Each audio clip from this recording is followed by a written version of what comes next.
இறை வார்த்தை மத்தேயு நற்செய்தி அதிகாரம் 16 இறைவசனங்கள் 13 முதல் 19 முடிய.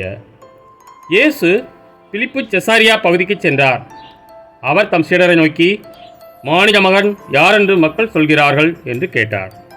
அதற்கு அவர்கள், சிலர் திருமுழுக்கு யோவான் எனவும், வேறு சிலர் எலியா எனவும், மற்றும் சிலர் எரேமியா அல்லது பிற இறைவாக்கினருள் ஒருவர் என்றும் சொல்கின்றனர் என்றார்கள். ஆனால் நீங்கள் நான் யாரெனச் சொல்கிறீர்கள் என்று அவர் கேட்டார். சீமோன் பேதுரு மறுமொழியாக, நீர் மெசியா, வாழும் கடவுளின் மகன் என்று உரைத்தார். அதற்கு இயேசு, யோனாவின் மகனான சீமோனே, நீர் பெயர் பெற்றவன்.